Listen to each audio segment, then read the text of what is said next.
Lectura del libro del apóstol San Mateo. En aquel tiempo, los 11 discípulos se fueron a Galilea y subieron al monte en el que Jesús les había citado.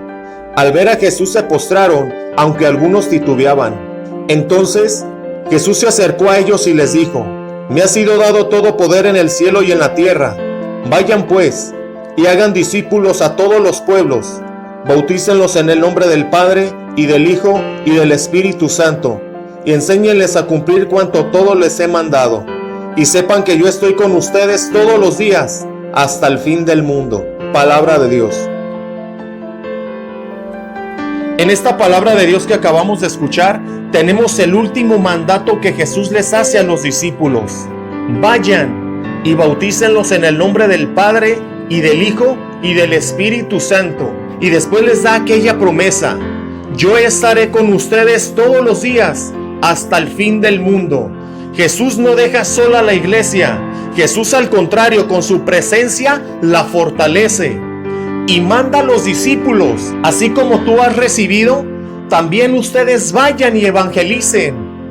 Que tiempo después el mismo San Pablo, por obra del Espíritu Santo, se da cuenta que el mensaje y la acción salvífica que Jesús hizo aquí en la tierra, muriendo por todos nosotros, no solamente iba a quedar con los judíos, ni con unos cuantos, sino que era para todos. Y por eso Jesús decía antes: vayan a todos los pueblos y háganlos mis discípulos. Era un mandato que Jesús les ponía a su iglesia: vayan e instrúyanlos. Así como ustedes se prepararon, así como ustedes están recibiendo, también vayan y den. Porque ¿de qué sirve que los apóstoles hayan tenido la mejor escuela si no iban a compartir nada? Entonces, hermanos, lo poco o lo mucho que podamos saber, tenemos que compartirlo. ¿De qué sirve tener la mejor escuela si no estamos compartiendo nada? Porque sabemos que el agua que no corre se estanca y apesta. Entonces, el mensaje de Dios se tiene que dar. La palabra de Dios se tiene que proclamar. De esta manera, sí quisiera hacer un pequeño paréntesis. Generalmente hemos estado haciendo reflexiones con clave espiritual, y esta reflexión sí quisiera hacerla en clave de estudio. ¿Por qué? Porque es necesario conocer nuestras raíces como iglesia. Como católicos, como cristianos, tenemos que saber cosas básicas. Y una de ellas es: ¿por qué la Iglesia Católica tiene este nombre? ¿Desde cuándo? ¿Cómo fue que surgió este nombre? Y si es válido o no es válido. Por lo tanto, es necesario conocer esta pequeña historia. Pero antes, quiero mencionar que no todo está en la Biblia. Por poner un ejemplo, todos los cristianos, a excepción de mormones y testigos de Jehová, ellos no creen en la Santísima Trinidad como nosotros. Y la palabra Santísima Trinidad, que es Dios Padre, Dios Hijo y Dios Espíritu Santo, no viene de manera literal escrito en la Biblia. Por lo tanto, no todo está en la Biblia, porque este término de Trinidad se puso 200 años después de Cristo, allá en los concilios de Constantinopla, y que después nosotros lo podemos ver en el credo niceno-constantinoplano. Por lo tanto, la Iglesia Católica se basa en que la Iglesia es universal, porque católico quiere decir universal, en esta palabra de Dios que acabamos de escuchar y en otras más, donde dice Jesús: vayan a todos los pueblos. Entonces, cuando Jesús estaba aquí en la tierra y Él decía: yo soy el camino, la verdad y la vida, la gente, a las personas que lo seguían, les decían: allí van los del camino. Así les decían a la iglesia primitiva: los del camino.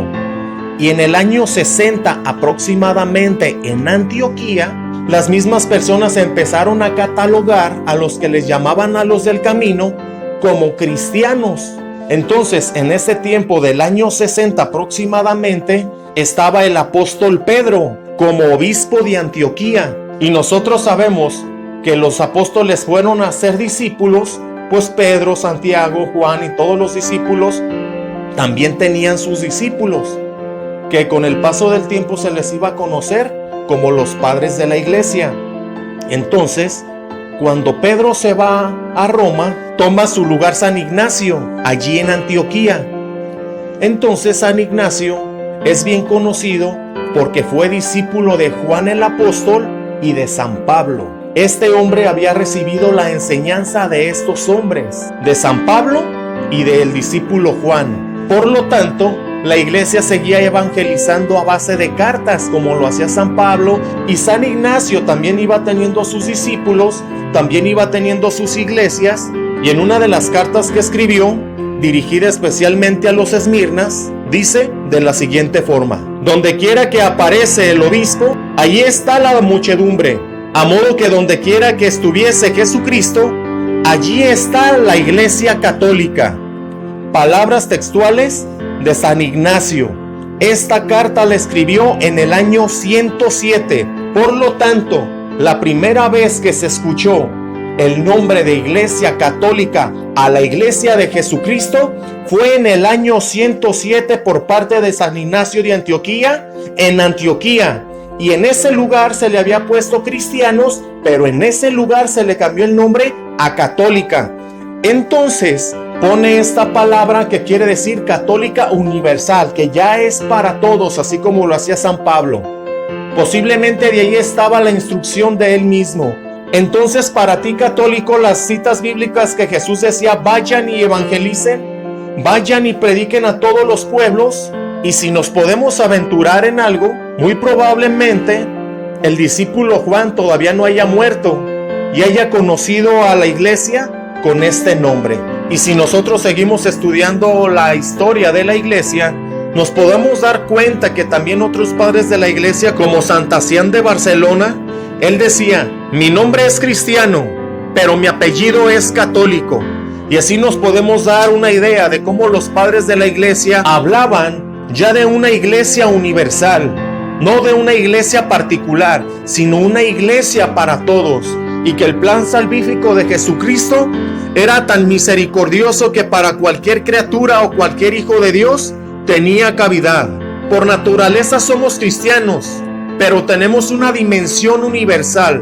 Católico, tenemos que conocer nuestra historia, tenemos que conocer nuestras fuentes, tenemos que conocer nuestro catecismo, tenemos que conocer nuestras bases para tener una fe cimentada en Jesucristo. De esta forma, tenemos que seguir escudriñando las Escrituras, estudiando su palabra, para conocerlo, para ser mejor persona, para ser personas que ayuden, que instruyan a las personas que quieran ser discípulos de Jesucristo, porque es un mandato que Él nos dejó, fortalecer a su iglesia, porque ya lo hacía San Pedro y San Pablo, la mejor mancuerna que pudo haber existido, en lo que San Pedro fortalecía a la iglesia, en lo que San Pedro fortalecía a los que ya estaban conversos y que querían seguir la fe de Jesucristo.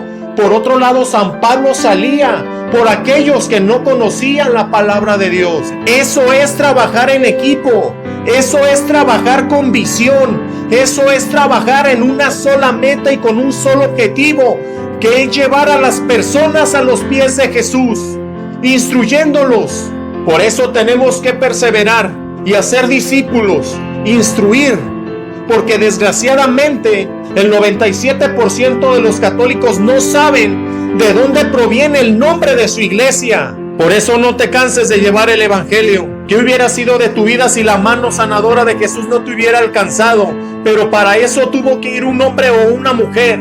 Por lo tanto, allá afuera hay muchas personas que lloran, que están tristes, que están desesperadas y que quieren palabras de aliento, palabras que les ayuden para seguir adelante, para que los ubiquen, para que los restaure la palabra de Dios. Hay personas que necesitan de tu esfuerzo, hay personas que necesitan de tu apoyo, hay personas que necesitan que les lleven el evangelio.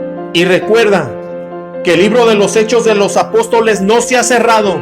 Es el único libro de la Biblia que no se ha terminado de escribir, porque su iglesia militante allí está, porque su iglesia donde está Jesús, allí está la iglesia, y aún en estos días está la iglesia perseverante y militante, llevando el evangelio al necesitado, llevando la palabra a quien lo necesita, llevando amor, llevando de la misericordia de Dios, porque son los profetas actuales, porque son los profetas que están resonando en el asfalto. Tu voz está resonando en donde quiera, en la radio, en la televisión, en las redes sociales, en la iglesia, en la comunidad, en donde sea. Eres parte de aquella nueva generación. Eres parte de aquella iglesia que sigue el mandato de Jesús. Vayan y háganlos mis discípulos en el nombre del Padre, del Hijo y del Espíritu Santo. Y yo estaré con ustedes todos los días hasta el fin del mundo. Bendiciones.